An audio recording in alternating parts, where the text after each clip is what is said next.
I'm good. Call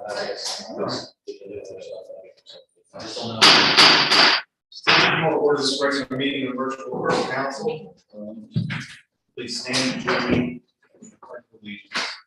I pledge allegiance to the flag of the United States of America and to the republic for which it stands, one nation under God, indivisible, with liberty and justice for all. I ask everybody to join me in a moment of silence for a couple of matters this evening. First, to the people of Ukraine who continue to deal with the invasion from the Russians, to people in our community who are Ukrainian descent, a family in Ukraine. Give them a moment of silence and prayer for them. And then the borough lost Tom Torok suddenly last week, and Tom is somebody who led an incredibly interesting life, somebody who was involved in the borough, knew a lot of people, spoke to everybody, and was somebody who, I considered a friend, somebody who I spoke to regularly when I ran into him while he was walking his triangle here in town between his house, Eclipse, and the Blue Monkey. And of course, a lot of good stuff at the viewing. Ashley Caruso had taken a picture of the traffic booth and inserted Tom's picture into it, which was fun. Tom and some of his humor through COVID was certainly something that helped us to get through that. And he will be missed. And to CC and his family, I'd like to have a moment of silence.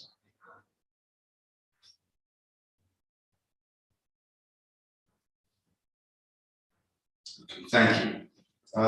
This meeting is being held in compliance with the New Jersey Open Public Meetings Act. It's been advertised in retrospect of bulletin downstairs and through all official Merchantville social media channels. I ask for those of us that are here in attendance, please put your cell phones on silent. If you need to speak to somebody while we're conducting business, please do so outside of council chambers. Roll call, please. Mr. Fitzgerald. Here. Mr. McLoone. Here. Ms. Morrell. Here. Mr. Curnow. Mr. Sparaza. Here. Mr. Wood. Here. We have a quorum now. Thank you very much. The first item on the agenda is the public portion of the meeting. All of those who are here to speak on any topic, please come forward, state your name and address for the record. I'm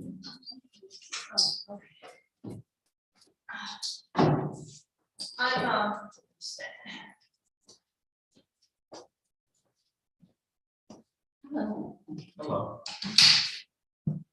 Chris Donahue, 202 Westminster. I'm here. My neighbor is downstairs. There's another neighbor sent me a text about the community center. I feel a little bit at a disadvantage because I think when somebody my age complains about noise or people's behavior, people think, you're a small lady and I'm interested in listening to anybody's music, things like that. But the community center has really gotten out of hand as far as over the past, we had COVID, but prior to that, after they put the porch on, the noise got out of control. Also, my neighbor is very concerned about some of the behavior that he hears over at the basketball court. He lives near there. The language that his kids hear, and they're little and they will repeat things. The trash, people probably urinating back there. With us, it's kind of a weird sound bowl kind of effect. Sound generally travels in straight lines, but it goes away like the rays from the sun. So it comes out of the community center. If you have the windows open, the back door open. Now with the porch, they really like being out there. And it comes to my house bounces off my house into my back door, bounces off Marge's house, Chapman's house, the house of the new people next door. And you can't have a conversation here in our backyard sometimes. I mean, we like to entertain Saturday night, have people for dinner, can't even talk sometimes. That's a huge concern with me and my husband and many of our neighbors. Also the language that you hear when you have little kids, I mean, we don't have little kids and like that doesn't really bother me, but people who do have little kids are very upset about that. And that centers around the basketball court, which is in such an isolated little spot that I think some people think that they can do whatever they want. Okay, I think my concern mostly right now is I keep hearing different things from people about whether the police will enforce any kind of noise issue. And, you know, I can really appreciate the sensitivity of that, these kinds of nuisance type complaints. My son is a police officer and I know he hates that stuff.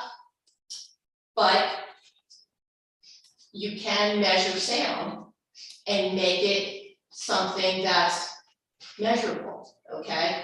So that you're not saying, oh, Mrs. Donahue's complaining about it's loud. There are apps, and I'd be happy to buy something for the police department or for the community center to use that will say, how many decibels is this? And if you play your music louder than this number of decibels, you can get a ticket. There'll be some kind of enforcement or whatever, but it's a huge, huge quality of life issue for people who live around the community center.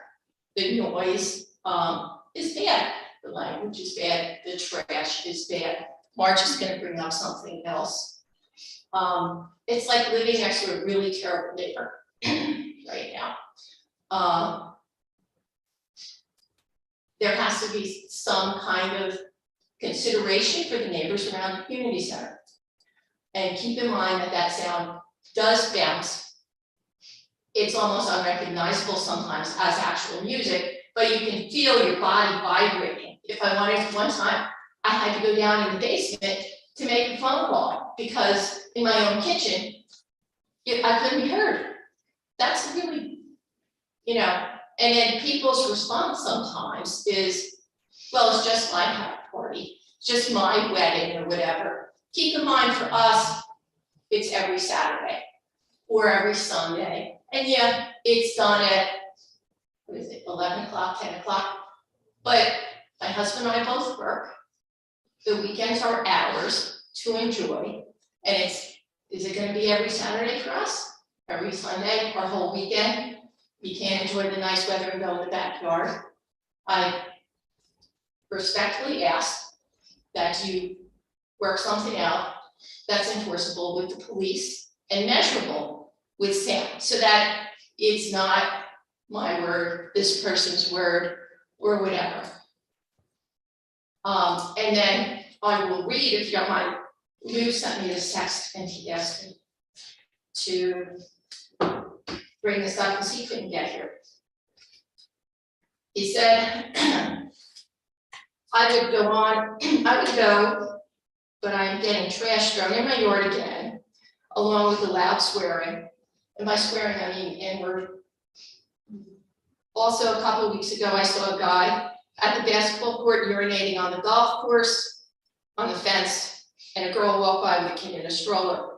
I couldn't believe it. It was too late before he took his phone out to record it. He said, I have kids. He has complained about that many times with people urinating back there. So I'm leaving that with you. Marge has a different complaint about it. Hi, everybody.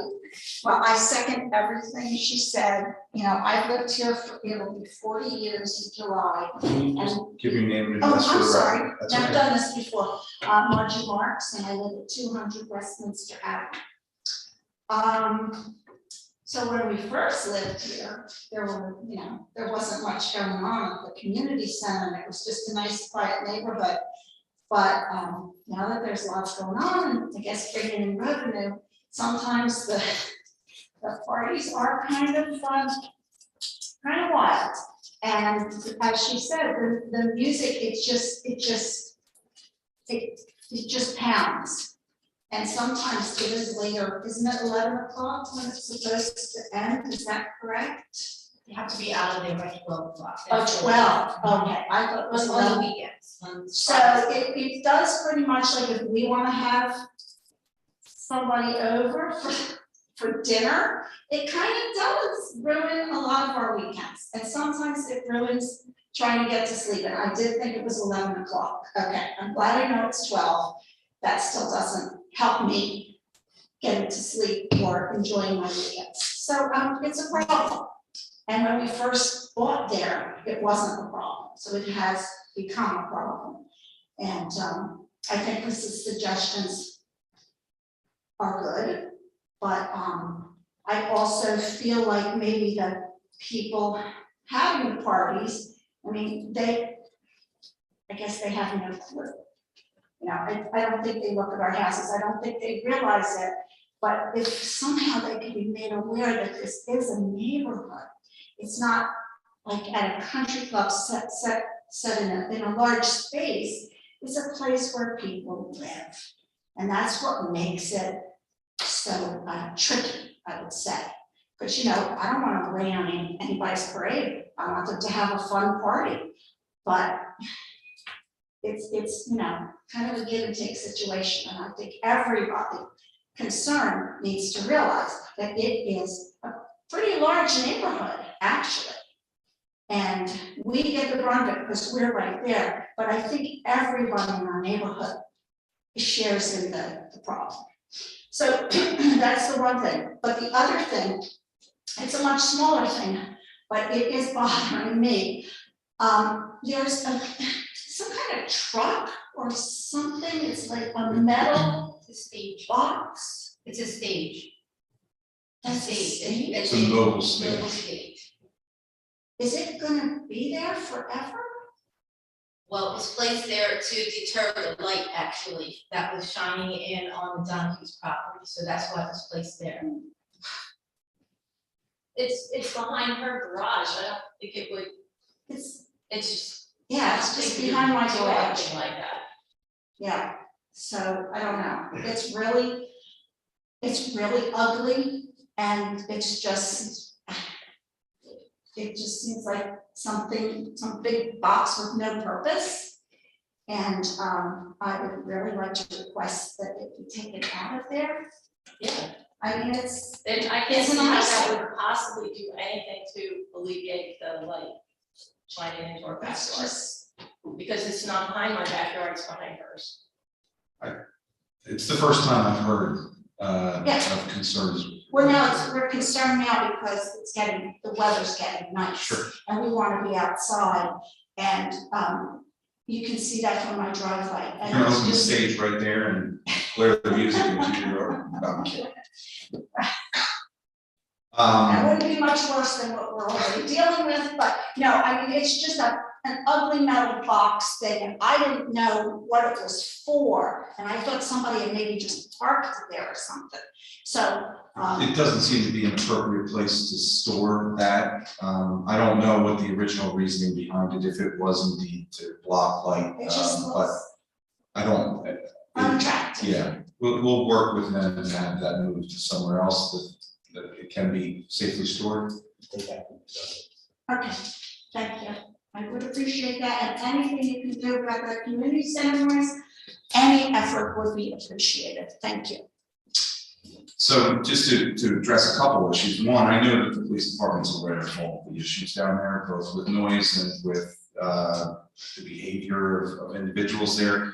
We've received a number of phone calls for years, and the police do go down there and break things up, and I don't know what the statistics would say, Andrew, in terms of how often they're down there, but when they get calls, they go down there, and it's on their directed patrol, so that means that they stop by multiple times per every. It's just the last time I did call, which I didn't realize it, but that was maybe, yeah. Well, there was the party, so it was just, I guess, before the pandemic. I don't know, but the police officer that came out and that I talked to said there's no ordinance, can't do anything. And then a younger police officer came and talked to me too, because I was pretty angry. And I said, I've never had this happen before. Police have always gone and talked to them. And this police officer, I think I wrote you a letter about it, told me, no, they can make all the noise they want until, I think it was 10 or 11. I've never heard midnight. The noise ordinance is different than the ability to rent the facility. The noise ordinance, I believe, in Camden County is 10 p.m. So there is no noise ordinance violation between the hours of something in the AM and 10 PM that would be applicable. There, it's a nuisance. In those hours, it would be a nuisance issue. Okay. After 10 PM, if they're above a certain decibel level, this is my understanding, it could be 11, but I believe the county, we have adopted as the uniform code, I believe it's 10 o'clock. 9 AM to 10, and I think on weekends they can cut the lawn earlier, you know, there's all these different things. So I believe it's 10 o'clock, and if they're above a certain decibel level, 10 o'clock, then they are in violation of the noise ordinance, but it wouldn't be before 10 PM. So, you know, on the police issue, they, you know, on a nuisance level, they have the ability, we have borough codes, they can write tickets, but the point here is to stop and abate the issue. Yes. And just to stop, and I do know, because I mean, and not to out Lou, who, you know, I was in his backyard one night, Oh, yeah. and this is when the cars were driving up, and we had the police come out that night, and they Okay. ticketed them. Yeah. And since then, now there's a chain that goes across, it doesn't permit them to drive through that area. Okay. So we have been responsive to some of the issues that we have been identified over that time. I think, Ted, if they made sure they kept the doors shut and the windows shut, that would probably help a lot. With regard to the noise, so on the issue of doors being shut, we last meeting authorized the HVAC. Yes. So there's going to be brand new, or this meeting, sorry, I thought it was. There's going to be brand new air conditioning that's going to be placed in there, which I think is probably sometimes the issue, is that the air conditioning was not great within the facility, so we've authorized the engineer to go in, spec it out, you know, so that we can have those units in place before it gets really warm. Mhm. So that may help with that. I think some of it's been in beautiful days, people just, they Sure. wanna have the music out on the deck, which is beautiful, and have their party. I can understand that, although I really don't like loud sound, but, you know, that's the problem. Leave the windows open, leave the door open, go in and out. There was one DJ who was setting up, I went and shut the side door, like, I don't think he spoke really good English. And I gesticulated and shut the door, it's like, oh, okay, you know, 10 minutes later, it's open again, and like, you can feel your molars vibrate. And when you say that side door, you're talking about the fire Yeah. entrance, that side entrance That there. one, and I'm sure over at the one time when I called the police and they said they couldn't do anything about it, it was some people out on the deck who turned their speakers around and faced the deck and played their music out that way. Right. That's something I think that we can certainly deal with, that there's, at the facility, we probably should not permit outdoor music. Or I can have that put in the contract that music has to stay. I mean, unless council's, you know, I just don't think, you don't need to do that. I mean, if the windows that are on the veranda side are open, then you'll be able to hear the music. Yeah. But I also think that that door should be an emergency exit only, and it should be labeled as such. There's no reason that we need that other end, the You other can put a entrance is all sign over on the there too place. that says keep closed. Emergency exit only, alarm will sound. Yeah, if people were just nice neighbors and polite and nice, none of this would be necessary, but unfortunately, it really is. Yeah, and we understand, and, you know, Chris, we've talked about this over the years, and I don't know that there's any other way. It's not like we could put in any sort of barrier there, not without great expense. I know, I thought about it, I thought, gee, what is the cheapest sound barrier you could put up as opposed to moving, that kind of thing. And even if you put But- trees up, it may not work. Exactly, and the building's up high. So anything like that would have to be even higher than that, and We'll look to change the contract so that we can try and manage some of these issues and. I would so appreciate that, because we love our home, we love our neighborhood, love our, most of the time when we do entertain, it's our neighbors, a lot of the time, people from Merchantville, you can't even have a conversation out there. You know, it's a huge issue with us, I really appreciate if you all work together and help us out with that. Thank you. Okay. Carrie, you want, or I'm sorry, other members of the public, do you have this? Want to state your name and address for the record, please? Ben Fraction, 59 Alexander Avenue in Merchantville. The owners, I'm not sure if they're the same people or two different people, at 23 West and 25 West Park Avenue. That would be the old Acme building and also the old dining furniture store. I think last summer they changed somehow how their floodwaters are controlled.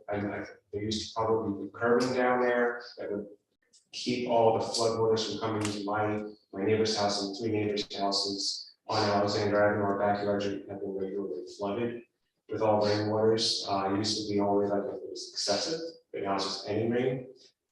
So there is in the corner and on the driveway, they do have a grading and a place where stormwater goes. But all the curbing that was potentially there previous to last summer, whether it was old wood timbers or something, was all removed. They were doing something that the owner was doing something to prepare for something and stop. It's all abandoned now. That's the larger facility. And then the owner of the old dining building, it looks like everything's paved over back there. They also had potentially had some retention. And then there's a fence there that's all gone, and then the pumping some pump water regularly. That seems to have abated somehow. I was in touch with a few people. Kevin Patty came over, checked it out, and I had to leave for some time. I'm just trying to see how do we get this, if it's a code violation, because this whole surface was probably designed at some point to manage the stormwater appropriately, but now it's not being maintained. If that's code enforcement, that they've stopped maintaining that. There's a cinder block retaining wall there that still remains. That's between us because we're at a different elevation on the Alexander than they are. We're a little lower than they are, and that's not holding the water. It just goes through, and it's still regularly flooding 19 Alexander Avenue. We couldn't make it, and then I get whatever runs off of hers. I get it, and then it eventually just runs down the driveway. So I just want to get the communication going. Who has to enforce this? See how they have to fix this. I'm not certain that it's a borough issue so much as it's an issue between neighboring properties. I do know that the current owner of 23 West Park, which owns the bulk of all of that property, it has been looking to sell for some time. So upon a sale, that would trigger a number of different reviews. And any improvements that would be done there would require probably upgrades to existing stormwater infrastructure requirements for properties that have that much impervious coverage. Would you say, Tom? We can look into the issue, but it seems to me that it's a private matter at the moment. One that we can, we could talk to whoever internally to have them go take a look. But I would suggest to you that this is something that you would probably take up with the other property owner if you believe that runoff is coming from the property. So I know several years ago, as a side example, when St. Peter's was trying to do some paving work, the code enforcement or somebody was over there lightning fast, I said stop. And when this new paving is on this property, and they've changed, I guess, whenever this person built the property 50, 75 years ago, and I put that storm drain in, there was a design and an approval from some, many decades ago. And if they've now changed this system that was approved and stopped maintaining it, then, they took curbing away that was part of that approval. they've already violated what the approval is and they have to put it back. Potentially, but I don't, I mean, How again, back, how the code enforcement deal with, I've tried to reach out to code enforcement, nobody answers the phones here. You know, even when people in the office, people, my neighbors were trying to call, you know, it just goes to a voicemail, they don't get a call back, which I've tried, you know, construction permit office, I don't get calls back. So, you know, who am I supposed to contact around here? That works. if you have an issue that you need to be handled, you can reach out to Denise Brouse, who's the borough clerk and constantly in here. Our code enforcement, our construction officials are generally out in the field working. So we don't have somebody that's staffing the office, taking phone calls from residents on a general basis. They will receive emails and phone calls and direct them to the appropriate people. At this point, what I guess you're asking us to do is to look back to 75 years ago to look at the stormwater permits, which were pulled then. And I'm confused because it seems to me that the issue that you have is with your neighboring property and what they've done. Would they have, with the code enforcement, who would have those records that would be able to do that? Like, And I would suggest to you that I'm not certain that anybody has those records from 75 years ago, potentially. So let us work on it and see what we can find for you. And Mrs. Brouse will get back in touch with you with the appropriate individuals and see how we might be able to help you resolve this issue. But it might be an issue you have to take up with the property owner, whose now runoff is now coming on your property. That is an issue between two homeowners, it's not borough lines. Yeah. So, you know, our jurisdiction is limited here. So we'll see what we can do to help. And if you need an answer to something and you're not getting an answer, we have people that are staffed every day in this office, multiple people. So please feel free to walk up, talk to them. They can get in touch with the individuals or give a message. Mhm.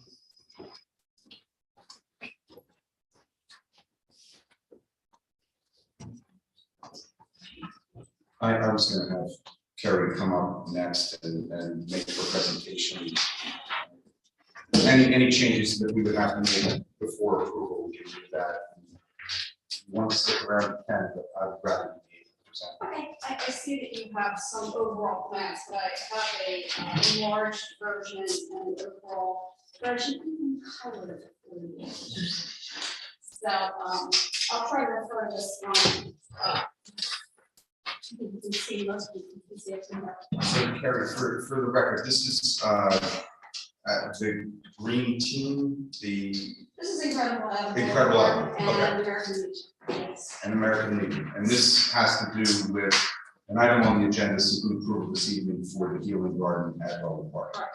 Perfect. I just wanted to frame that for Sure. anybody who's joined us remotely tonight. Sure. I fully support the Incredible Edible Garden Group and the American Legion in trying to develop a healing garden for our local veterans and community.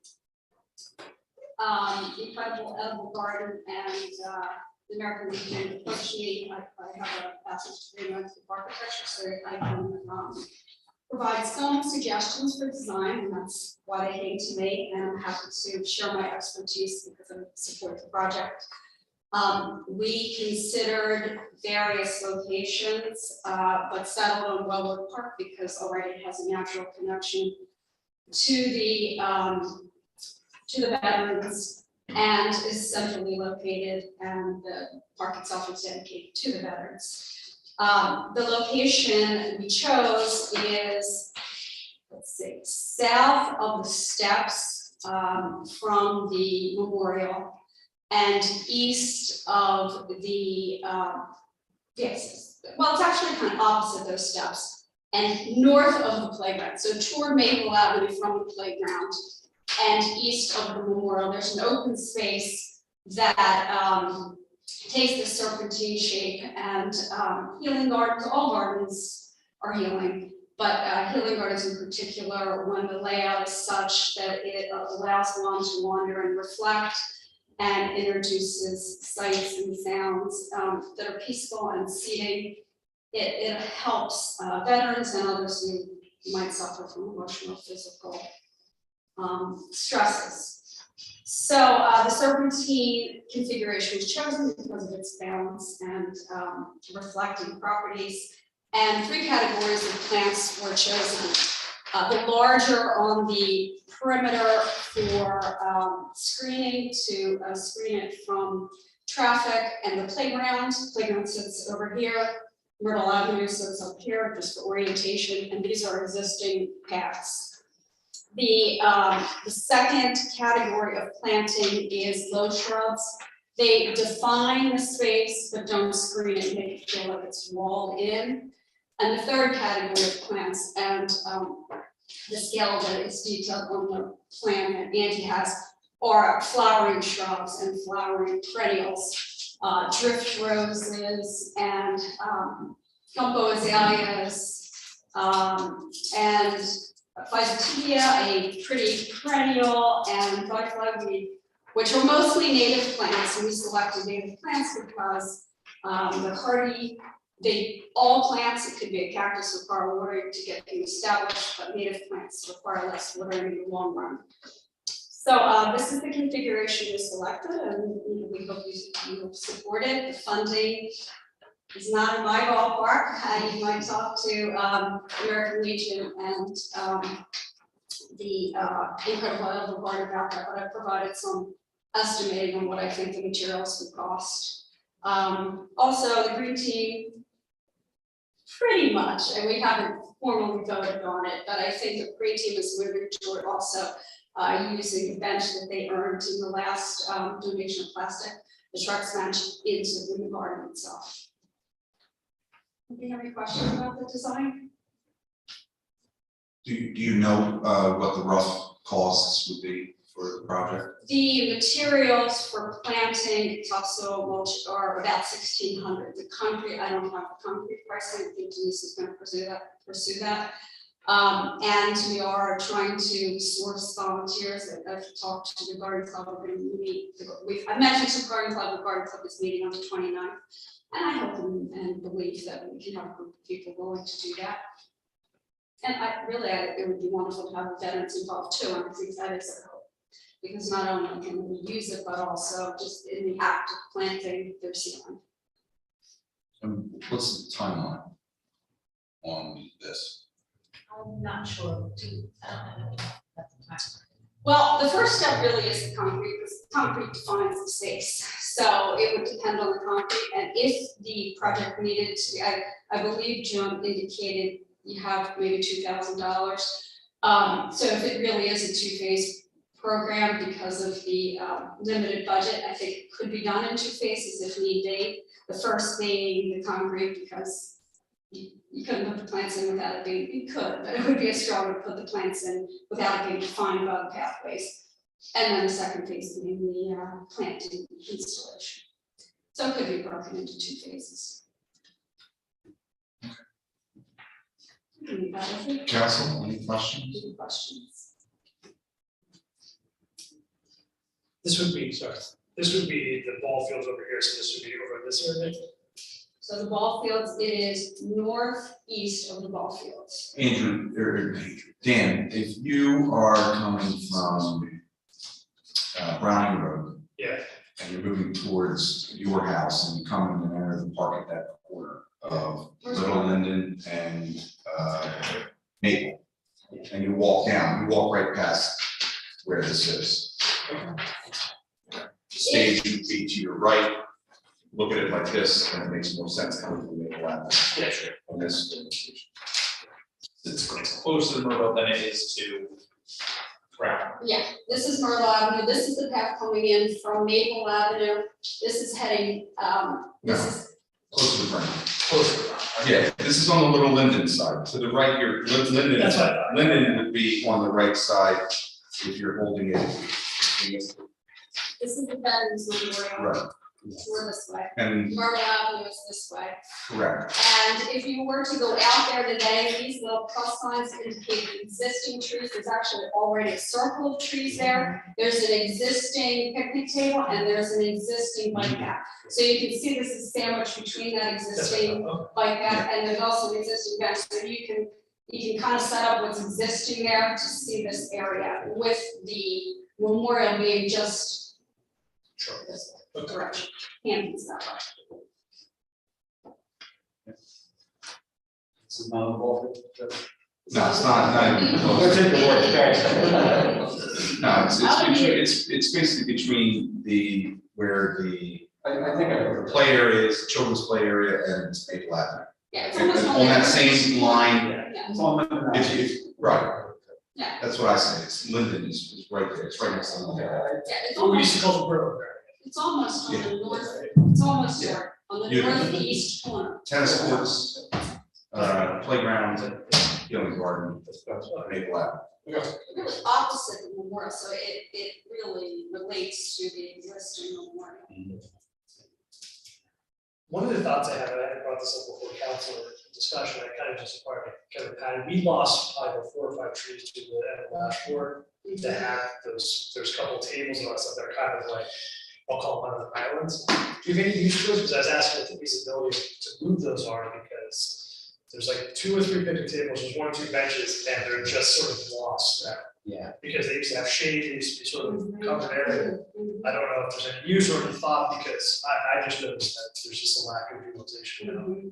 I think you could incorporate more than 1 bench in Yes. this garden for sure. In fact, I already have 2 proposed. And Yeah. we don't need to use the trucks bench, we could use that elsewhere. So you could use 2. Yeah, so if you have any thoughts on that, I know Kevin said you just look at the same ones, just move, just so that we have better utilization, so. Well, it also, it might be good to use them where you already have existing picnic tables, so you almost create a picnic row. Yeah, they're kind of scattered.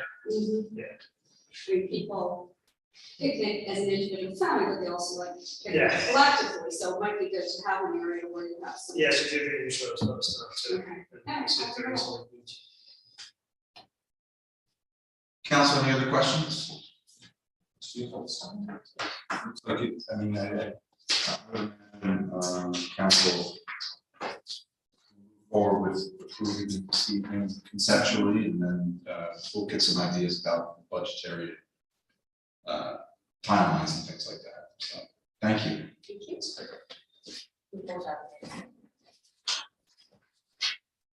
Okay, any other members of the public wish to speak on any topic? Right, hearing none, I will close the public portion of the meeting. Next is a public hearing on ordinance 22-03, chapter 25 fees. This, as council will recall, is an ordinance adopting fees for the use of the lower level. Anyone from the public will open the public hearing who wishes to speak on that ordinance 22-03, chapter 25 fees, please come forward. State your name and address for the record. Okay, hearing none, we'll close the public portion, public hearing on ordinance 22-03, chapter 25 fees.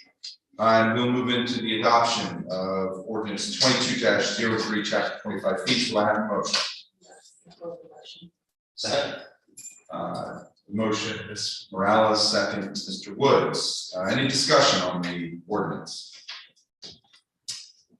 Hearing none, we'll close discussion. Roll call, please. Mr. Fitzgerald. Aye. Mr. McLean. Yeah. Ms. Morales. Mr. Scarrazza. Yes. Mr. Woods. Yes. Thank you very much. Next item is the public hearing on ordinance 22-04, Commercial Pennsauken Water Commission bond ordinance. And this has to do with the design and construction of National Highway Treatment Plant. And we're obligated, or the borough will be obligated to pass this ordinance so that the funding. So do I have anybody from the public who wishes to speak on this ordinance? Hearing none, we'll close the public hearing on ordinance 22-04, Commercial Pennsauken Water Commission bond ordinance, and move to adoption of ordinance 22-04, Commercial Pennsauken Water Commission bond ordinance. Do I have a motion? I'll make a motion. Second. Mr. Woods with the first, second, Mr. Scarrazza. Any discussion on this? Hearing none, roll call, please. Mr. Fitzgerald. Recuse. Mr. McLean. Ms. Morales. Yes. Mr. Scarrazza. Yes. Mr. Woods. Yes. Thank you very much. Next is the approval of the minutes from council on January 10th, 2022. would appear that everybody here can vote on that, and so do I have a motion to approve those minutes? Make a motion. Second. Mr. Woods with the first, second, Mr. Fitzgerald, all in favor? Aye. Opposed, abstentions. Next are the minutes from January 24th, 2022. Mr. Fitzgerald, Mr. McLean, Ms. Morales, and Mr. Woods can vote. We have a motion. So moved. Second. Mr. Fitzgerald with the first, Mr. Woods with the second, all in favor? Aye. Opposed, abstentions. Thank you very much. We will move into the engineer's report. Mr. Lees, good evening. Thank you, Mr. Mayor. As of the February meeting, we awarded the Glenwood Avenue stormwater pump station project. Since then, we've issued contracts, which I believe we have signed tonight. Held pre-construction meeting with the contractor and in the process of assembling shop drawings as we speak. We've identified major suppliers of major equipment. So with the shop drawings, we're looking at scheduling the work probably within 2 weeks, doing test pits, just to confirm specific location set of the existing drainage pipes. And then within about 6 to 8 weeks, actually putting it in the ground.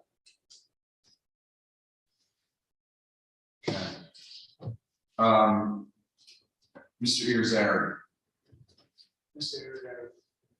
anything more from Mr. Irizarry? We made multiple attempts to contact, have discussion, any kind of discourse on the issues that we have had, but there's been no response. For council's edification, Mr. Irizarry is the property owner who owns property that the borough has an easement that we're going to be utilizing for the pump station. And Mr. Irizarry was supportive. At one point removed his support, but after additional discussions with him seemed to concede the support, I believe in an email that was addressed directly to me. And subsequently, we tried to have multiple conversations with him just to put his mind at ease. He has not responded to any communication, including knocking on his door, correct? Yes. Several times. So, you know, we just, that was at my request, so that we don't have a mess on our hands. But this property owner doesn't appear at this point to be, you know, responsive, so we're struggling. We'll make sure to try and make contact, please, in the continuing weeks before we walk out there and perform test pits. And of course, we have to provide them notice that we're going to be accessing the property in 24 hours, at least minimum, correct? We've had those specific discussions with the contractor. Okay. Any notification to the residents on starting with the project, anticipated timelines, reasons? Yes, more. Yes, and provided an updated schedule. Yeah, the kickoff meeting required a minimum 48-hour notice to all residents. Or just in general, just, I know we had one in January, wasn't sure if there's been any updates. Yeah. Said contracts for next It'll be year. coming up. Yeah, to the Glenwood Group. Yep. Perfect. Other questions on Glenwood? Just we're looking at like a June finish, this date, I'm thinking April. April. May, yes. It's not a long construction time. Like I said, we found materials. We can get pumps in about 4 weeks, pipes about 6 weeks, because we're doing the plastic and something better than metal pipe. So yeah, the biggest will be the controls, but I think we can work backwards to get to this last. For future consideration, a maintenance program, maintenance schedule, maintenance company, any suggestions that you might have for that? Just need to make sure that we have those in place, so that we don't have a functioning pump station for a short period of time and then a non-functioning pump station. Is there any benefit to getting public works? It's probably been a year and a half, 2 years now, since we were on the last maintaining that. We discussed that too, is having public works and do some minor cleanup along the area while we walk, because it just get all the players on the same page with that, so you don't discuss that as well. Sean, you just follow up on that, and make sure that that they're on the same page. Now, the pipe will be laying within the hole, or whatever you want to say, so we'll probably want to trim that pretty good. Okay, Do you believe they were out in the fall during week cleanup time? Yeah. And then since then, yeah, I'm sure I'll have a discussion with everybody at multiple things tomorrow. general engineering, everything else is. General engineer, we're still trying to close out the last road project, and the last remaining thing is the striping across from the alleyway. Weather's been obviously challenging, and recent issues with the pipe break out there has made it a little bit messy, so with that, once that gets cleaned up, we'll finish that, we'll close that out. All right, any questions for Mr. Lees on his reports? Thank you, sir. Thank I you. appreciate it. Good night.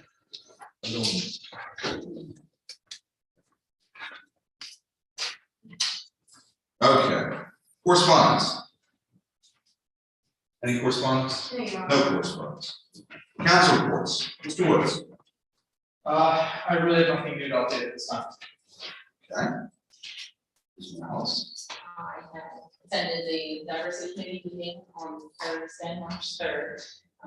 Our committee is requesting that we hold our meetings indefinitely hybrid, using the meeting room downstairs, but also Zoom link for community members in addition to committee members to be able to participate. Okay. We are also attempting to do a fundraiser so that we can start allocating funds for future events. So we're going to be hosting a diversity cleanup day on Saturday, April 26th, with a rain date of April the 3rd. Saturday with events from 10 a.m. to 12 p.m. starting off at Public Park. We're going to sell chocolate, but maybe this will be like cool sodas depending on what March has for us. As part of our fundraiser, we also do want to make yard signs that say I heart diversity from the diversity committee, but where we could have 40 signs on board and to create some designs for us and sell them. One of the things that our diversity committee is hoping is we start with a small batch, maybe council people would be interested in purchasing those lawn signs. With that. And the last thing is, yeah, just the thing. So lawn signs coming, we will say on the 26th. Did you participate or in the initial budget hearing discussions? I must be for a good amount of time. I don't think we ever, I wasn't able to stick around and look past 11:30, so I don't know anything about the diversity committee. Okay. Just check. I don't know, but I don't know if we should be identifying something to work towards the diversity committee initiatives, some sort of line up. I know there's still more discussions, we Yeah. got to do it on Friday, so. Perfect. All right. They could definitely- Just, and I think that might be a good discussion, is to say, okay, well, here are some of the initiatives that we're working on and what we want to do. You know, we would be looking for X amount of funding potentially, and then talk to Mr. Sprazza, and they would work that into the budget. Okay, thank you. Could I go back to share with you regarding the meetings being hybrid? The only issue that I have with that is There's no issue. they are public meetings. No, it's not.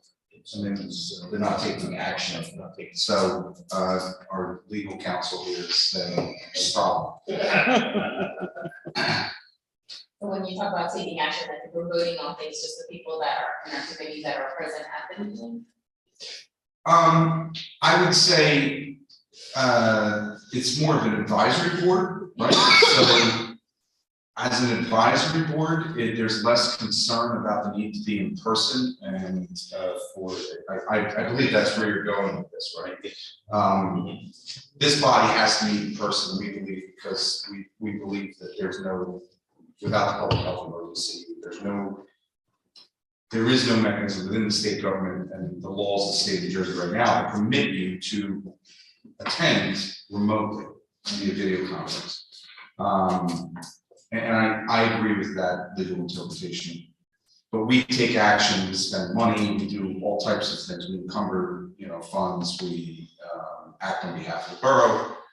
The diversity committee is an advisory committee. It provides recommendations and works on things, and then ultimately Borough Council will fund those activities. So I think that, I think that's where you're going. That's exactly. So I think we'd be okay with that. Okay, thank you.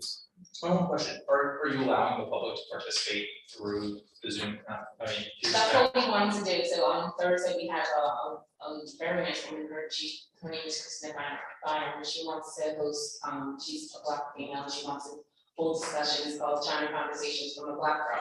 So originally, we thought we were gonna share with her the Zoom link, and then they're like, hey, Christina, could you come in and do it in person, and she was able to.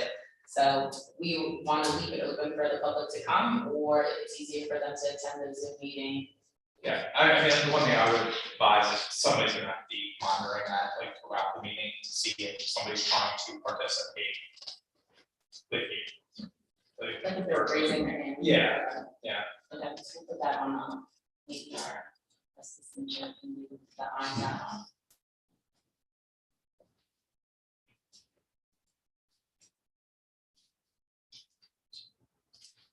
Thank you. And then the council report for.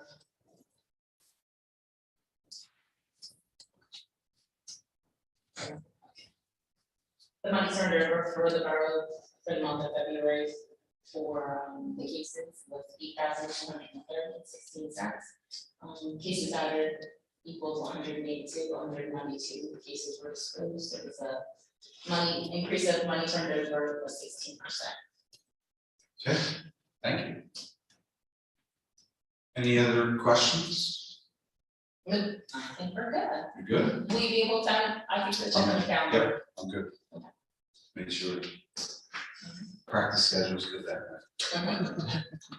night. Do you need any questions, right? Thank you very much, Mr. Fitzgerald. Thank you, Your Honor. Just from the public events end of things, just a reminder, the Spring is Sprung event will be taking place March 19th, 5 p.m. to 7 p.m. in Chestnut Center. And the Merchantville Downtown Destination Block Party will be taking place Saturday, May 21st, from 12 p.m. to 4 p.m. So please, if you have an opportunity, come on down to either of those events. From the business and professionals, they did not have a meeting this month. Their next meeting will be taking place next month. So nothing to really report there from that end of it. From the side ordinance thing, I did receive an email from zoning's lawyer, Councilman Wood. Did you have an opportunity to go over? I haven't been able to take care of that. Okay, so we'll leave that sit for the moment. I did get a chance to look over some of the things that Mr. Patton was able to send. It was primarily notes that had taken place back and forth between, I guess, council and planning and zoning back in 2017, 15. It was probably 15, yeah, it was quite a while ago, but half the council consists of members that are no longer here, so. Some of the same things brought up, a few others that didn't seem to be pressing to the Business Professional Association at this time, so I'll be looking back over that again, working with Councilman Woods and everyone else in terms of trying to see where there might be some syncing up of past issues to new ones, and then seeing where we can move forward with that. I would say some, if I might, Please. a lot of what you set down with the concerns, I know in the ordinance that was sample that was circulated a couple of years ago, Mr. Higgins actually had a lot of the concerns were actually addressed with that. Yeah. As actually kind of thinking pretty along the lines like the conforming, not conforming uses of that sort. If I recall. We circulated whatever that ordinance sure. was from a couple years ago. Yeah. At least I'll give you a start. Because some of those were definitely similar concerns that were we expect that. And I remember a conversation we had and thought that it was probably, that's. I'm not saying it's, but, yeah, what we drafted is exactly. Volumes. Oh, I'm sure, but it again, in order not to recreate the wheel, we already have, they all put it there, that's a great starting point versus just starting all over again from scratch, so. Something better, repeat more. Much appreciated, thank you very much. From the DPW end, Chief Patty will be returning back from his stint with the National Guard tomorrow on the 15th. Pothole repairs will begin starting mid-April once the weather is more amenable to those repairs. We have continued to have some issues with dumpster pickups in the PNC parking lot. It's been overflowing again. For those that aren't aware, there was a change over the commercial end of the group that was picking up the dumpsters was sold off to Republic, from Republic to GME. GME just recently underwent some management realignment again, so they've been made aware. I reached out to Chief Patty again today regarding that. We have heard from multiple people, so we're going to be keeping on top of that. Leaf cleanup has been completed at Wellwood Park, and the bike path circling Court Island will be done this month. Board of Ed meeting will be later this week, and that is all I have. Thank you. Questions for Mr. Fitzgerald? All right, Mr. Sprazza. Thank you, Your Honor. Merchantville Fire Department, 14 calls, 9 at the Borough, 5 at the soccer, 1 at the shade, 30 calls for the year, 30 drills on the 8th, 15th, 22nd as usual. Other than report, everything else seems to be in good working order. As for code, 14 complaints last one, 10 were closed. I'm going to follow up to make sure that's one of the complaints that was handled. And I'll have a conversation with Mr. Patty just about regarding making sure that we are appropriately responding to residents' concerns, whether it's good, bad, or different. Resale inspection 6, and then resale re-inspections 2, rental inspections 2, and then rental inspections are 23. And as I mentioned last month, it still seems that we're still down a little bit with owner-occupied rentals during owner-occupied. And also make sure you thank Mr. Patty for taking care of the bamboo at the community center. That was from the looks a lot better. There was some trash. Okay. So I can definitely vouch for Mr. Donnie here and say that there's a lot of trash because it was all trapped in there. Okay, great. Thank you very much. Questions for Mr. Sprazza? Mr. McClung? First, good evening, Your Honor. Before I get into the police report for HPC, I was out of town last Thursday, but I did share, I don't know if you messaged, like a pretty long message to the team on the areas that we need looking feedback, but basically the fifth bullet point of the things that we discussed. So I'm looking to have that feedback from HPC, assuming that there's going to be a main meeting. We got applications yet? Okay. No. But I'll try to get that feedback. I assume the next time we're having a discussion on assignments, will that be the caucus meeting or first meeting of April? I guess it depends on how prepared we are, depending on the feedback that we receive from when everybody's ready to move with that. And I'm gonna keep it on whole business because I think it's important that it stays there, we don't lose sight of it, but you know, the sooner the better, I'm sure, the business community is seeking for us to move. But we still need it from the joint plans, right? And that would be at the April meeting, Okay. but they'll discuss it. So the yeah. stars are gonna align that first. Mhm. Well, They'll discuss it at the April meeting, Yes, so it would be April caucus would be the earliest. And we would discuss it again. okay, I just want to, so we'll bring it in for a landing for that meeting. Okay. For Mr. Madden's email, it sounded like he was kind of deferring to what was advised back when they did the report back in 2015.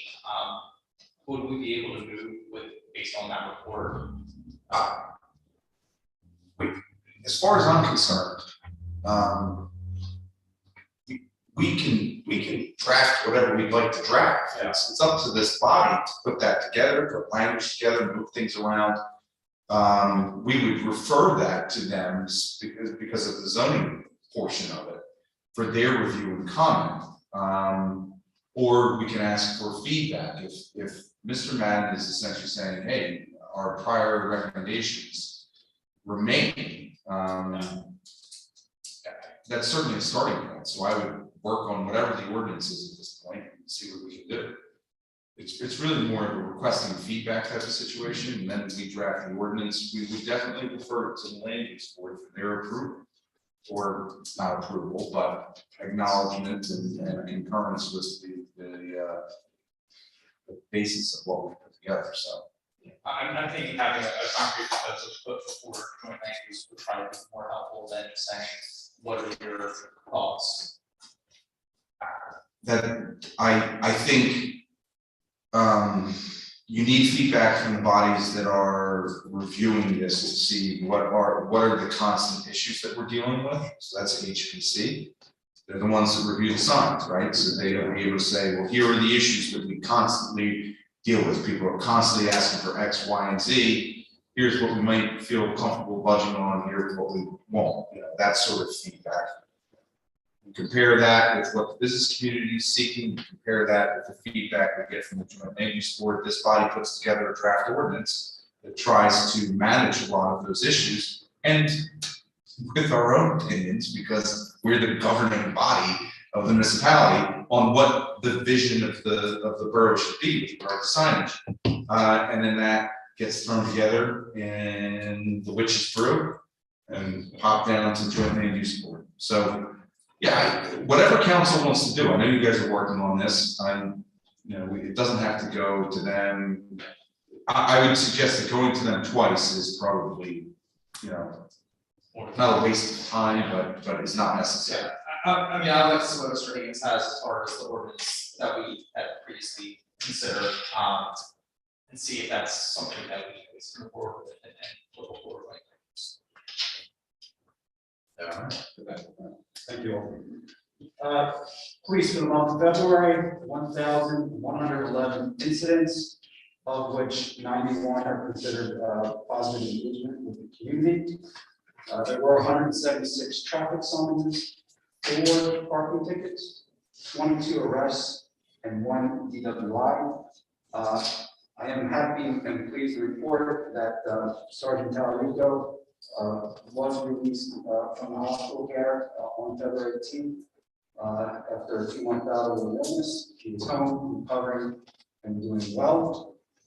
In addition, I mentioned it in the last meeting, the candidate to replace Sergeant Miller is Patrolman Matthew Inman, who started his career with the police department on February 21st.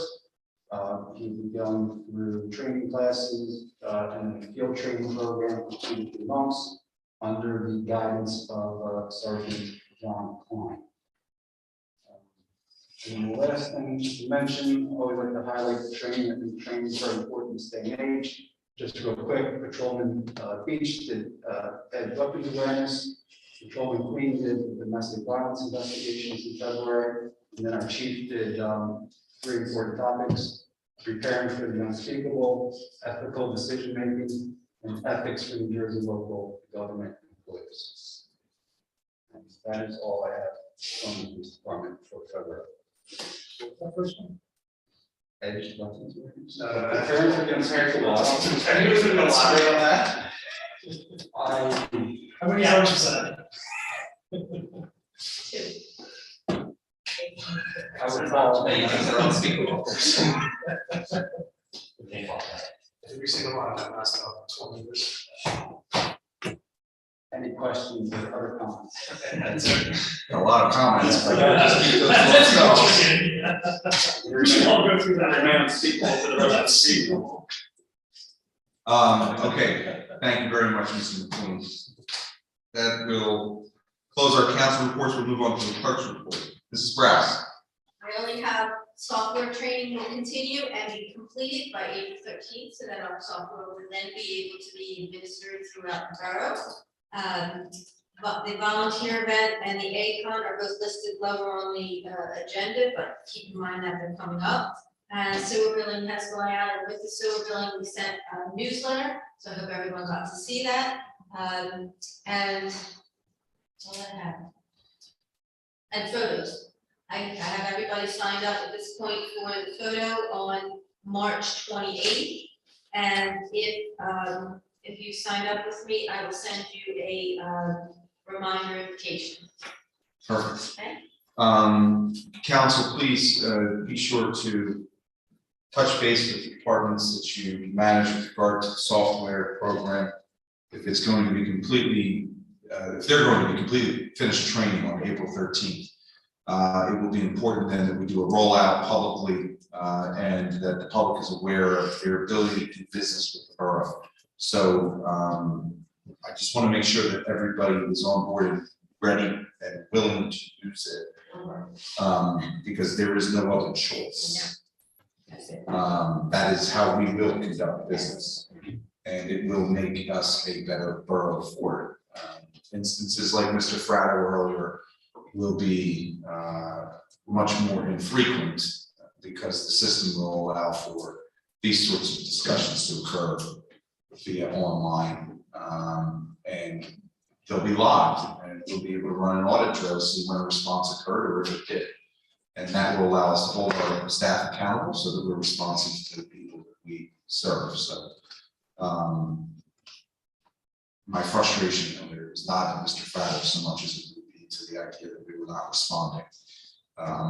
Because that to me is unacceptable. So We are responding, but we do have issues with our phone, severe issues. yes, Our new phones have come in, they were delivered today, and so I expect that in the next couple of days they'll be installed. But literally, you can only get through to me in some cases. as I told Mr. Fratto. And that's the problem. Literally, almost all calls go into my. You're the switchboard. I'm the switchboard, unfortunately. So, we'll address it. Put that on your business card there. Yeah. Mr. Brown. It's sort of the headset. We have the old Verizon building over there, copy right in there. Thanks. Okay, thank you very much. Any questions for the clerk? Switchboard. I'll get right on. All right. CFO's. Thank you, Mayor. We did have some of our budget meetings on Friday. I felt that they were good discussions and we got a lot of information from the department heads that we did meet with. The second set of meetings are going to be scheduled probably on the 28th and March, and then I'll be able to pull the full budget together and then provide council with more information in reference to what the budget will be, potential tax impact and such. So stay tuned, and if I need any information from you, I'll be in touch. Thank you, Mayor. Thank you very much. Any questions, Mrs. Moles? All right, Mrs. Calloway, Community Development Report. Thank you. We have one new business that opened February 26th, Brotherly Love Creations. They are down at 23 North Center Street. It's a lovely little gift and candle shop. Everybody should stop in. For our two restaurants that are in process, Shake Seafood had their sign application approved at this month's HPC meeting. They are awaiting inspection from the health department, and then they should be good to go. Omega's is still doing work, and now their anticipated opening would be sometime in May of 2022. We lost two businesses this past month. Cub & Co., which is the space that Brotherly Love moved into, so it was a nice swift replacement, and of course the Rite Aid. We have 3 grants in progress right now. We submitted to the DEP for an electric vehicle grant for $550,000 to purchase an electric trash truck to replace replace a current trash truck that would be decommissioned, and also a PSE&G a Sustainable Jersey grant for an additional $50,000 that would also go towards the trash truck and charging station. And we are currently in progress finishing up a New Jersey Clean Energy grant for $10,000 that could go towards the public charging station, as well as any updates to zoning or planning ordinances that we need to make. As mentioned before, but I'll just reiterate it, we got a whole bunch of upcoming events. Spring is Sprung this Saturday. Community Roundup is next Wednesday, March 23rd, and we will be honoring our Volunteer of the Year at that event as well at the community center. The Egg Hunt, Rails to Trails is holding a Celebrate Trails Day here in Merchantville, April 23rd on the bike path. Art Walk is May 6th, and the block party is May 21st. Okay, a lot going on. Yes. Questions from council? Rebecca, what time is the Mercantile Roundup? It's from 5 to 7 at the community center. Okay. Questions, other questions? council will note that we are making a substantial sort of investment in EV based grants to try and, come through with some of I guess the promises, the statements that we made earlier in the year, certainly that I made, that I think that we need to begin investing in this type of infrastructure. We're looking for grants to be able to do that. At the same time, I know that the police chief has looked at the possibility of an electric vehicle for a police vehicle, and I know Andrew, I think, did he already go up to North Jersey, or did that not yet occur? I know he was going to visit to. I know he's looked at, he does feel that he's about a year away till like really be able to present that as a viable solution. We're to keep pushing it. Well, there's no cage that can be installed. Yeah, That's- that was That's the discussed. issue currently, yeah. So that's why we're applying for trash.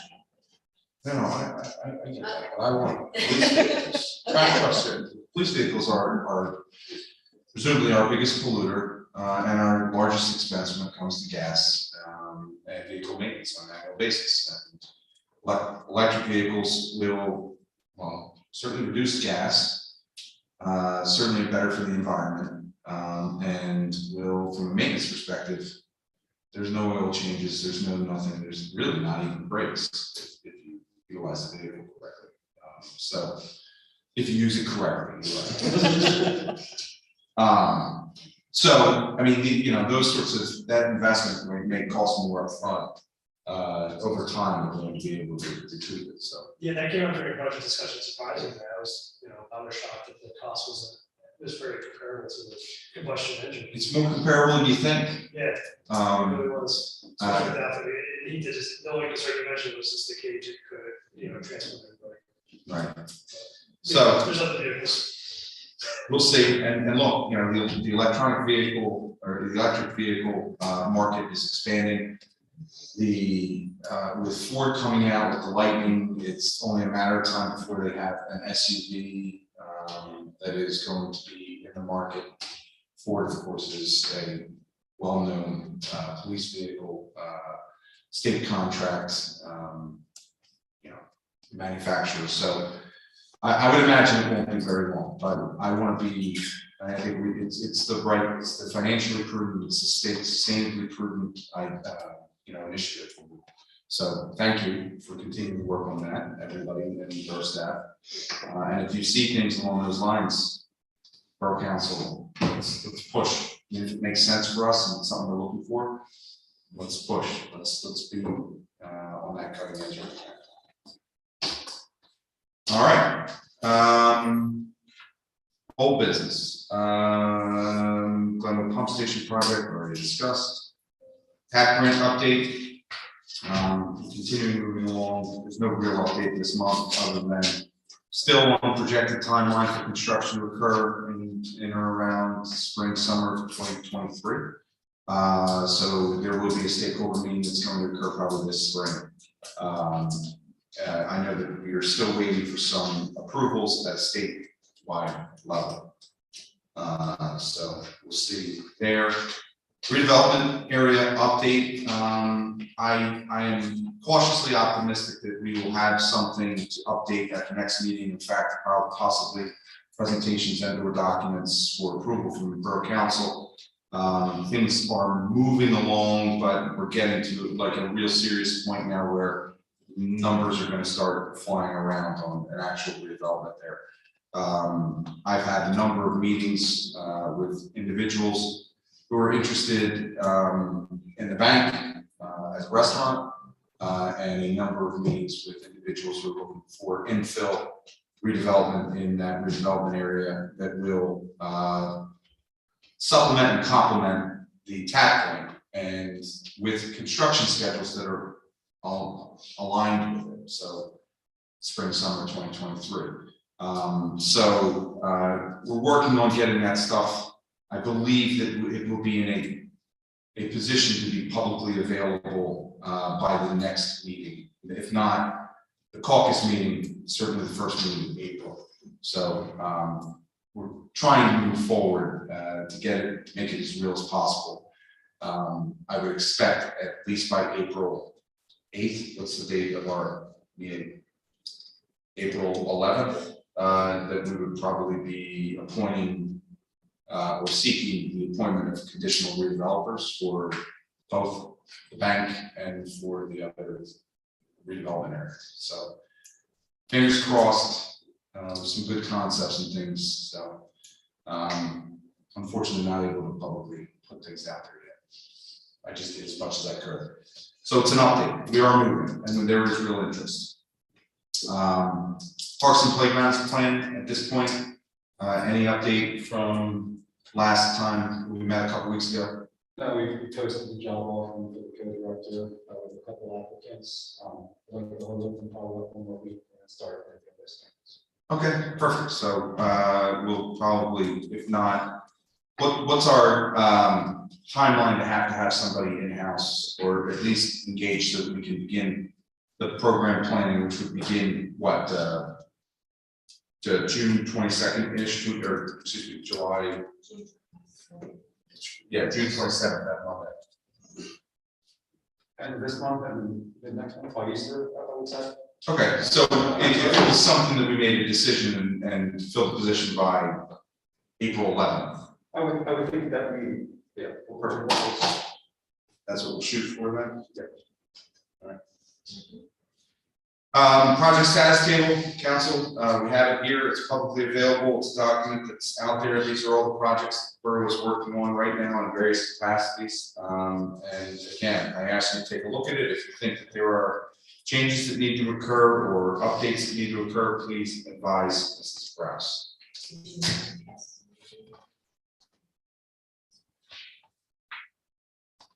No, I checked it off and just went right past it. Merchville Little League update. I just checked it off. I don't know why. Councilman Borough has a copy of the contract that was prepared a while back that has been updated. And I'm sure he's going to in 2 weeks with all kinds of different things. Okay, and I believe the email I got. Are your kids playing Little League? Or not. Is anyone else's kids playing Little League at this table? No. Not yet. Yeah.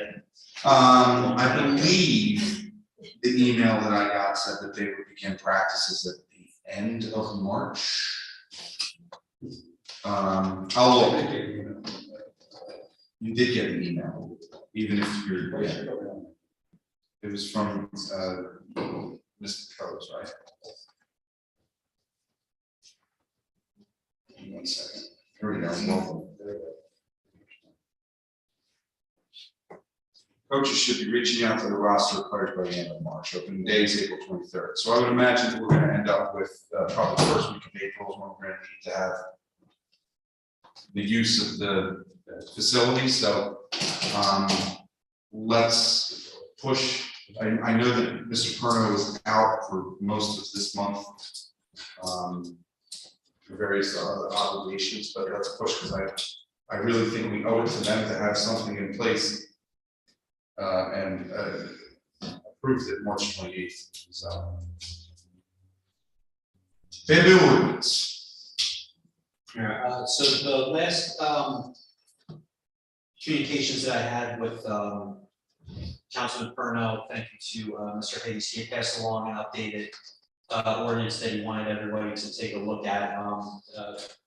Mr. Perno had mentioned that he was planning on reaching out, or he was looking for feedback from Councilman Woods and you. Did he reach out to either of you since a week and a half ago? I speak to Mr. Perno pretty regularly, but we have not spoken about bamboo. Okay, he didn't forward that along to you. My apologies then. I will, I'll forward that along to all council to take a look at for the feedback as Mr. You're talking about the email message where he expressed a number of concerns? Yes, and it sounded like he was at a place that he was comfortable with what Mr. Higgins had put together, but he was still looking for feedback. He specifically mentioned. Yeah, I did not speak to him. I mean, I've seen that email. Okay, that was the last I was waiting to, I was waiting to see whether he was gonna be reaching out on that end. there's a couple other things that, so I'll be reaching out to them tomorrow with you about that, and we'll see where we stand. Might be in a position to introduce March 28th. Yes. Okay, if there is, if you're in a position and there's a draft ordinance at that point, just, let me know a little bit in advance. I try and have this agenda completed by the Wednesday prior to the meeting. Okay. And then I just, from Thursday, Friday, Saturday, I usually just throw things at Mrs. Browse to add on the agenda, but all kidding aside, we, just to make sure the council's seen it, so that if we're introducing it, everybody feels comfortable, or at least at some level. Okay.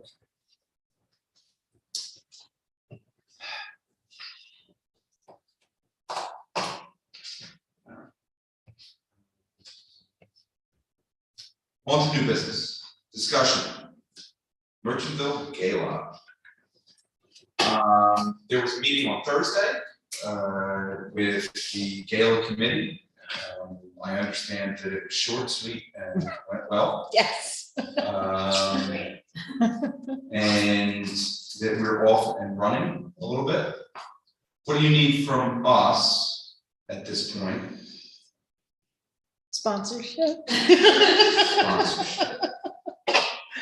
I thought my wife was in charge of that. She is. Okay. So, yeah, we're gonna need sponsors. I think, at the caucus meeting at the end of the month, I'll have a better, understanding of what we can use from everybody here. At this point, everyone on the committee has their assignment of what they're working on, and now we're all kind of taking those first steps of what that looks like and what the event's gonna look like, and then we we'll meet again March 31st to go over those points and see where everybody's at. No music on the patio. No music on the patio, windows closed, we'll be good. All right. This looks like it's gonna be a great event. I think we're gonna be limited to about 200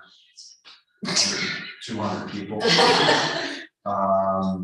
And I know that we have a good group of people who are involved. We have a committee of about 10 to 12 people.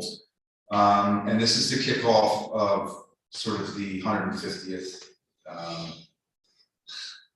I was in line at Tom Torok's viewing, and Mr. Striddick, Paul Striddick was behind me, and he kept calling it what it is. What's wrong? No, the sesquicentennial.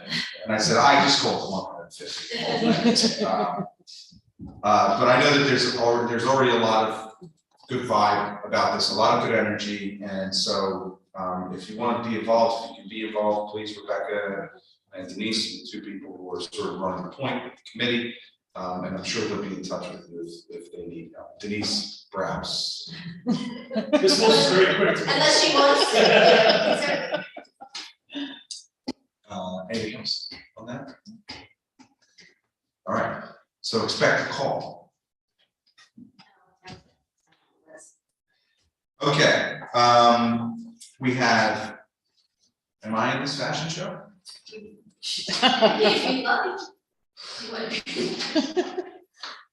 Approval use of facility, we have two use of facility approvals. One is for Peak, for a fashion show on 6/4. 10 to 3. Okay. So we have approval from a lot of different people. Recommendations to move event to virtual live. Did we reach out to Karen about potentially another date? We did, and she's set on that date, firm on that date, already has models and. I didn't get a call. Well, we can make it happen if we want to be too late. Yeah. I thought it was part of. We got to use process. I I mean, it looks like that there's sign off from everybody. There is a recommendation from somebody which appears to be Chief Gracia, judging by the lighting. Approached her and asked her, and she really needs it to be in front of her building, so he has, just put that in writing, but has also signed stating that it can be done. The street area will be closed down. So Center Street will be closed from Maple to Lucas, and then the people leaving post office or CVS will be able to come out of the lot and only go right. Okay. Do I have a motion to approve the use of facility? Make a motion. All in favor? Aye. Opposed? Abstentions. All right. More silence, Andrew. Director of Public Safety. And then we have approval use of facility for Rails Trails Conservancy. This is what was being discussed April 23rd, 2022, before, and this has to do with their outreach event for bike path, Rails Trails Conservancy. I was gonna ask that thing, is there any like oversight that needs to happen by us? Well, we have, and we just want to make sure they clean up after everything, but that they also understand when you walk on the bike, that normally they will not be permanent in the future. This will be the one-time thing. Who's gonna be confused about that? I'm just, Honestly, yeah. Like, That's gonna bring us You really think people are gonna be confused if there won't be ponies out there? Like, I register on pony this car? just chickens. Don't forget the pigs. Okay. Motion, I'll accept the motion to approve the use of facilities for Rails Trails Conservancy. So moved. Second. I have a first and second, all in favor? Aye. Opposed, abstentions. Business tax credit, recent law passed, and put in that basically allows for a program for businesses in our local community to receive a tax credit. And apply it to property tax bills. So we've been talking about this type of program for a long time. I know other communities have engaged in it. So I bring this up because Councilman Fitzgerald, I would appreciate if, in addition to what you're doing with the Business and Professional Association, that you work with Mrs. Callaway and Mr. Higgins and see if we can get an ordinance in place to put this program together. Work with Ms. Ricky, see, I think maybe just doing a quick poll saying this exists. We would really like to put a program together. This is how we propose putting this program together. Is this something that you'd be interested in as a business? And to me, this is something that we can then promote and we can get out there. So I'll hand this to Mr. Higgins, and if you guys can sort of move forward on that. I don't have this That's the EOE thing. wrong, different one. Yeah, this, we didn't put this on the agenda. It's two different things. I'm gonna walk that on the agenda. That's what's. What? Feels that way. But I think that could be a great incentive for our business community so that they can really, market to local residents who might be then able to get money off their tax bill for shopping locally. Is that the one that Maurice does, is that the? Something like that, and it was codified last year, and now it's, local finance put out a notice on it. It caught my eye, it caught Mr. Rouse's eye, so I think it's something that we should consider and work with the business community and implement. Walk on, agenda item very briefly, and it's. Yeah, that's later. So the open container law that was put forth, it is for public areas, okay?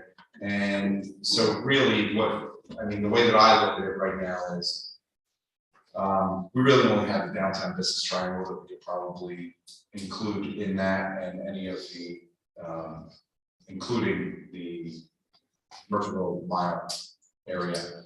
And so to get this started, I just wanted to sort of put out there that in my mind, it's probably the only place that we would want to have an ordinance that permits open containers.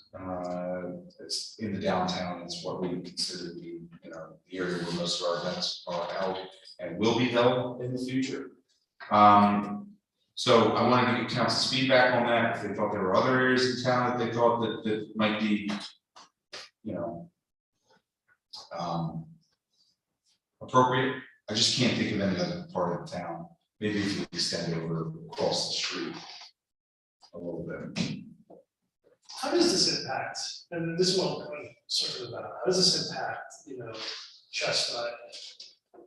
And with the extended premises for the laws and beer fest and all that, does that sort of obfuscate the responsibility of having to go through ABC for certain permits and that sort of? No, those are special events. That's what I'm wondering, Yeah, I kind of no. question, like, if we've already extended the premises, how does this change? This changes, Music Fest is a great example. Okay, If you have Music Fest in this triangle and people get beers at Eclipse, they can walk out of Eclipse and have it as an open container in this. without having to designate specific fence. Exactly. Now, if they were having an event that was specific to that, they could have that fenced area, they could sit out there.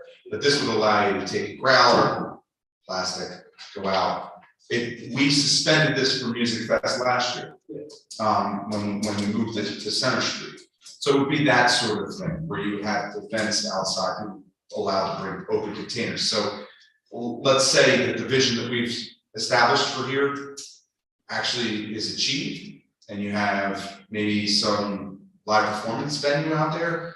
Well, it could be part of the Camden County, summer concert series, and people could come and they could bring, some beers or whatever. They could go to Eclipse, they could just bring some beer from home, and they could, in that area, they'd be permitted to, as long as they were at the age of 21, to consume alcohols in an open container.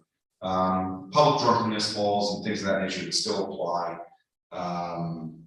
It really is just. So this would be move us to say ordinance, or if we wanted to do wine in the park. Exactly. Okay.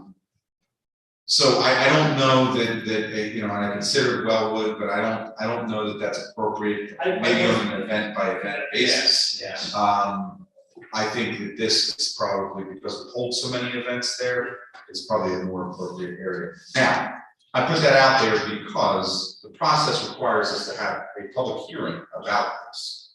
Not just, and it can be, Mr. Higgins has advised me, part of the public hearing for the ordinance. I would prefer just to have an actual public hearing about it and then go through the ordinance process, because I would not want people to think that we were doing this in, the dead of night, because there will be some people who have strong opinions on this. And I just sort of want to put it out there. And I think we should consider it. I think it will help us in terms of our development in that area. And I'll remind council that although the triangle looks like this right now, ultimately it won't look like that. It will look like a redeveloped area that has park space and has, clearly the pedestrian walkway and all those things, which is going to be very public areas. So. Can you just, highlight the one part for me, when it's open container, it's open containers for certain events, or just always open containers? I'm not sure exactly how we would restrict it, but in terms of the ability to restrict it there, but it wouldn't be an event by event basis. It would be. It's like anytime you wanna go to Tux and just walk around the mall, walk around the triangle with a beard again, in other words. Yes. This grew out of boardwalks. Yeah. Okay. So are you proposing just the triangle area or Center Street along there too? I would suggest opening up to Center Street. Well, I don't have a problem with it being Center Street, but you can't drink in the middle of Center Street unless it's closed.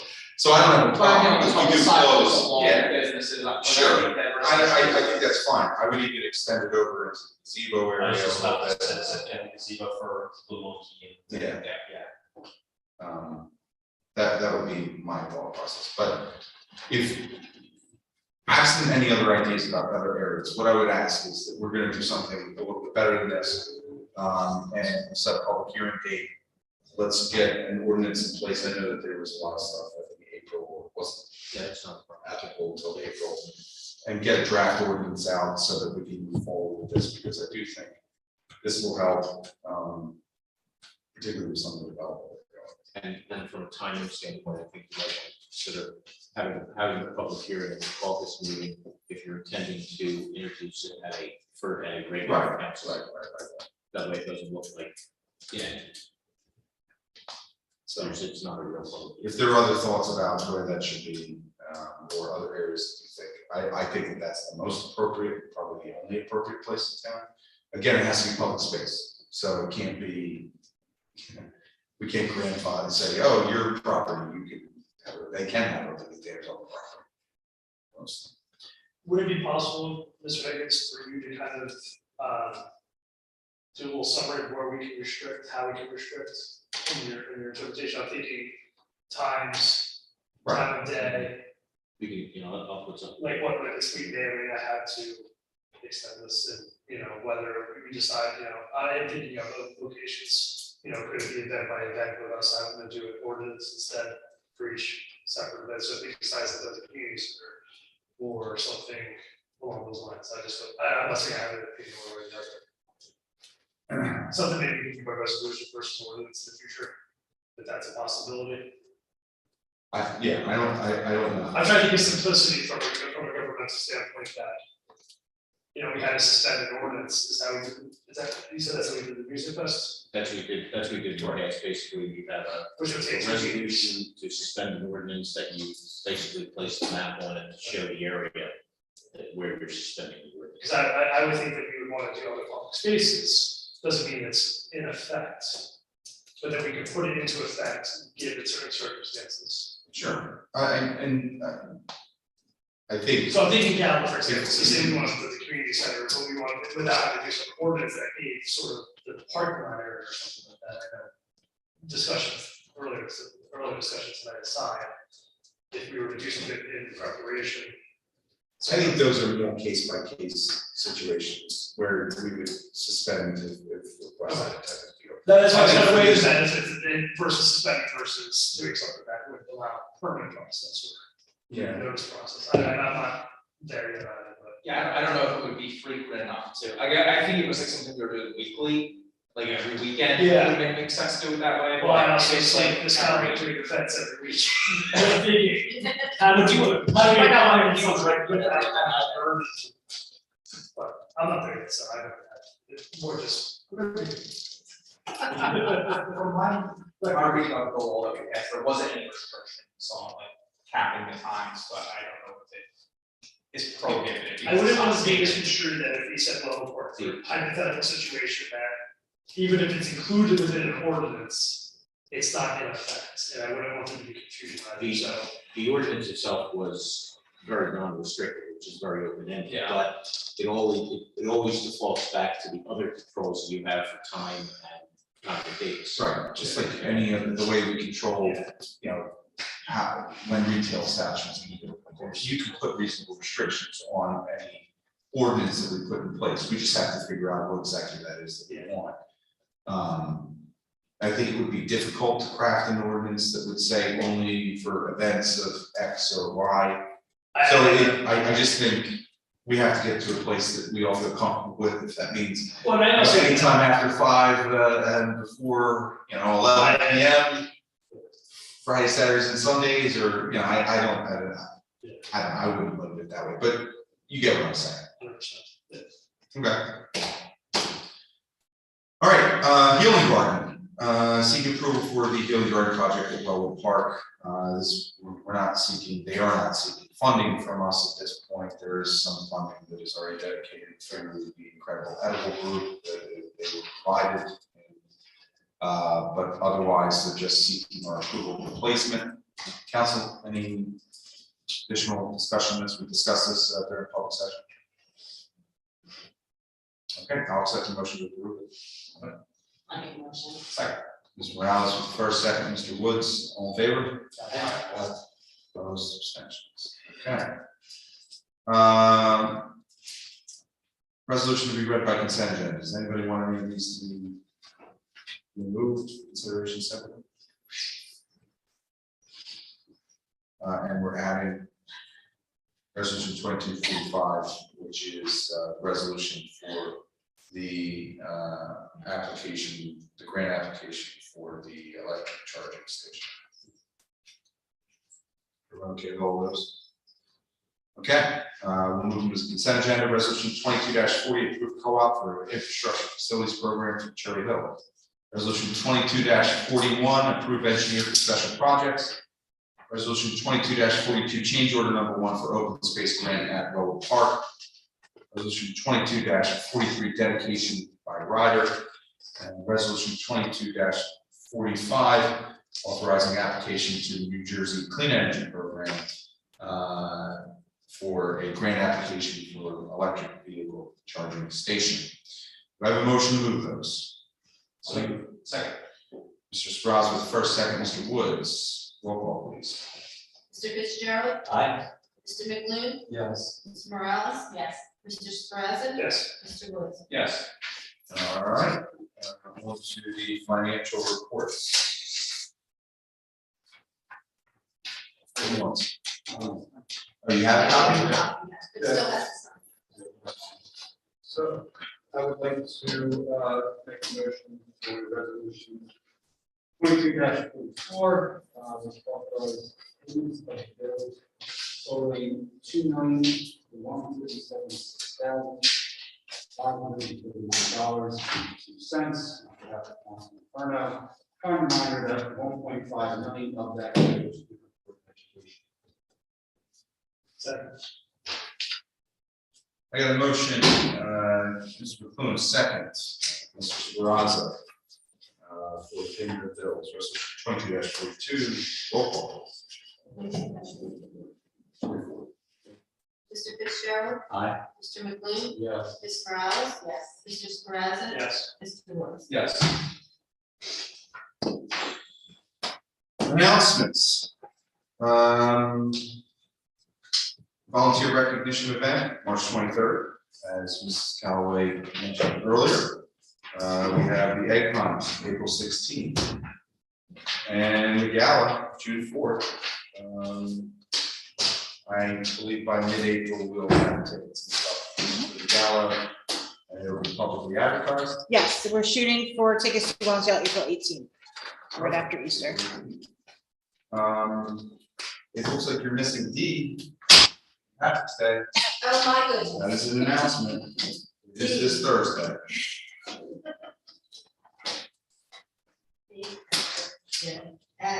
All right, I see no reason for a private session unless council believes there is one. Seeing nobody jumping at that opportunity, I'll set the motion to adjourn. Motion and a second to adjourn, all in favor? Aye. Opposed? Thank you very much.